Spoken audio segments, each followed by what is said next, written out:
I'm Ritchie, and I'm an education development officer. My job is to oversee the education innovation initiatives from professors, help them to take the new ideas off the ground, from developing AR and VR to enhance the students' learning, to gamifying like the whole curriculum to make learning more engaging and motivating.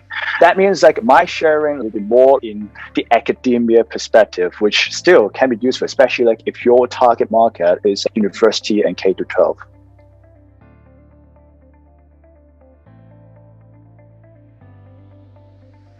The first audience is yourself and your team.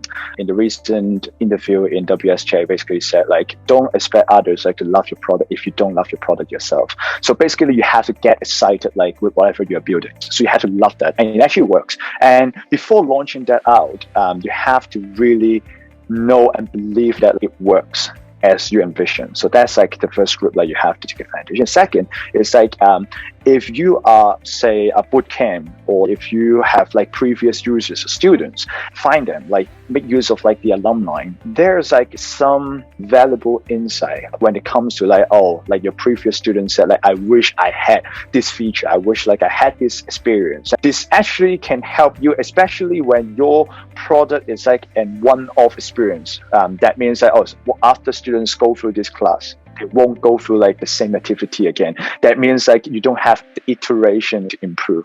So the last group, of course, is basically the existing network and the current users who have the burning needs to get your solutions, to get their work done, and also try to find people who can give you honest feedback. That means they will tell you what they don't like, what they are confused in stuff. Yeah, this are the target audience. Yeah.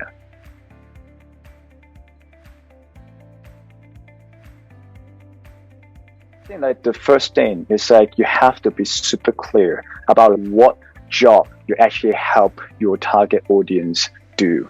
Because in any sort of education product, you basically try to enable them to drive their desired behaviors towards their goals. So you have to be very specific about what you actually want to enable them to do. Say if it is a career bootcamp or coding bootcamp, you probably want them to produce a portfolio that can actually appeal to the employers. If that's the case, and then you have to keep that as your North Star to guide you for whatever metrics or whatever features that you want to do. And secondly is if you already have some contextual feedback from your previous users, existing users, try to find that pattern, what confuses them most, or what they dislike, or what they feel is missing most, and try to capture that. And lastly, try to prioritize your hypothesis, when you test your MVP, based on which one has the highest impact, but is easier, the simplest to build, so that you can get your validations of your MVP as quickly as possible. Because in the end, the key is try to put whatever assumption you have in the hands of your users ASAP.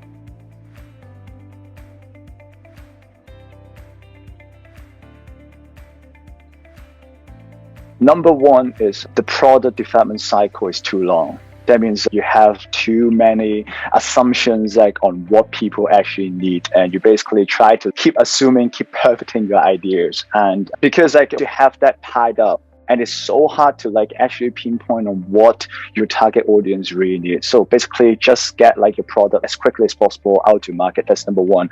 And second is we assume too much and have too little empathy on our users, especially in education.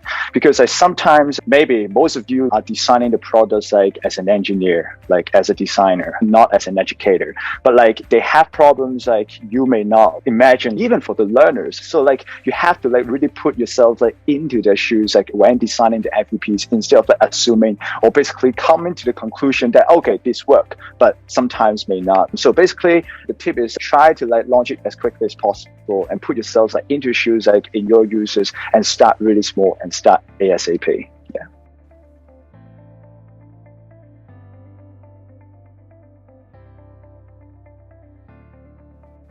Of course, in a value proposition, you have to fully define your target audience, where can you find them, and what their demographics. But more specifically, is what motivations or what jobs like they have to get done again, like in your product. So you have to really clearly define like your problem statement as well. And when I mean problem statement, like a job site that they have to get done, it isn't just about what behaviors you can drive them to do. Say again, using like a coding bootcamp as an example, it's not just about like building a portfolio. Of course, that is what you have to enable them to do, but you also have to include how this can actually enable them to achieve something more.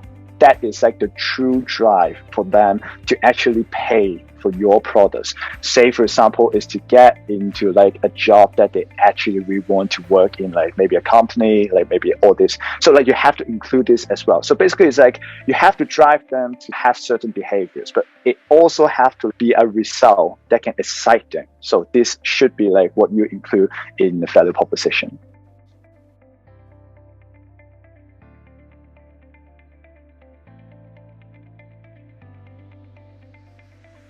So to you as the founder or as like the product developer, it's so useful because like that's basically your why. That's basically like your mission. I mean, when you doubt yourself or when you basically like, I'm not sure if you're doing the right thing, this always is the reminder for you, okay, this is what I originally like started this. So basically like this is your why, this is your mission, this is like how you feel your passion. More practically, it's also like the guiding like North Star for you to decide what features to put in. Because sometimes you get distracted when you see other players like in industry or like in other fields like doing this kind of thing. But does that really tie back or align or has like the highest impact to your original value proposition? And lastly, is basically how your customers like are going to remember you. They don't care about like technology. They don't care about whatever like breakthrough advancement like you have like in designing this and that. I mean, this like is what you care. This is what gets you excited. But like this is not what gets excited. Basically, just tell them what problems are you going to solve for them and like what they can get out of like your products. That's what's important, and that's the power of value proposition.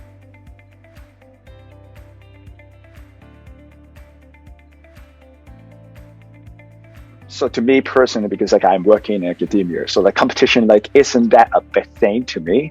That said, I do believe like the way to differentiate or to stand out is basically like to make things people actually want and love all the time, iteratively, because like there's no way like your product is going to fail if they actually love using your product, right?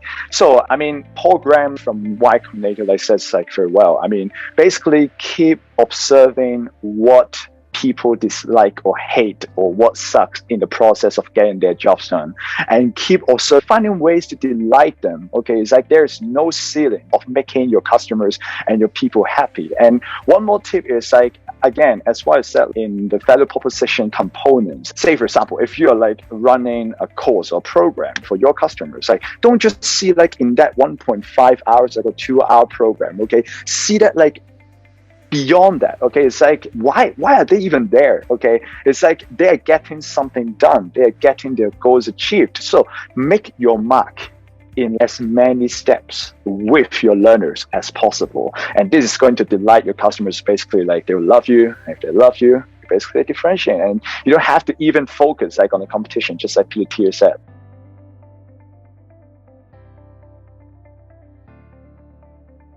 I guess like the number one principle to increase level of trust is basically transparency and openness. And I mean, how many like users or learners, like in academia case, students, okay, don't know what like the professor or what the schools are doing for them. And it's like a running behind the scene. Say if you are the product developer, you can basically just like tell your customers, oh, I have observed that you might get some confusion or difficulty in doing certain things, and I'm thinking how I can help you better. I mean, that can already like help them to feel, oh, okay, like you're not trying to get something from me, but you're actually helping me like to achieve like whatever I achieve. If they feel like you actually tie their success to your success, I mean, that is like one cornerstone to build trust with them in education.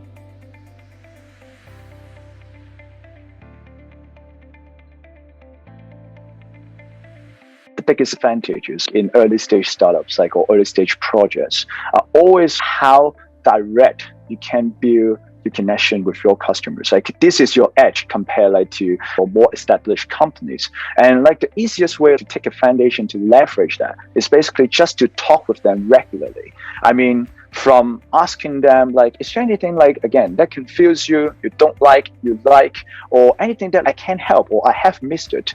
I mean, this is like the amount of care, like the intensity of care that they don't really get like outside in the big companies. Or if you have this feedback, be responsive, that, oh, it's not that you address like the concerns, but you also understand the concerns and actually do things, like be responsive with them. And this is like, this kind of like talking with them and then actually being responsive is your unfair advantage compared to big companies. So take advantage of that.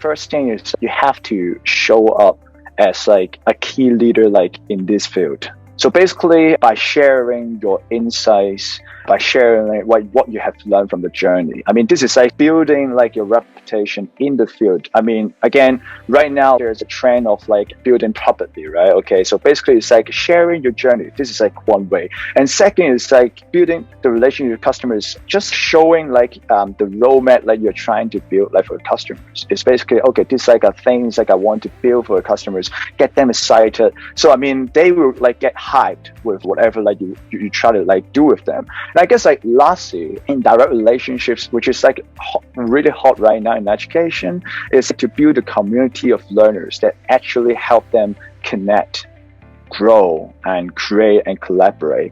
Some like good examples are like say Lambda School or Revolge or like on that fellowship, like which really take advantage of building this kind of like indirect relationship with customers. But of course, like you still have to get direct with them, but it's basically setting like a platform for them to connect, and it actually like take advantage of the network effect. It's like each addition of a user actually add values to the existing and new users. So yeah, I mean, you can make use of that as well.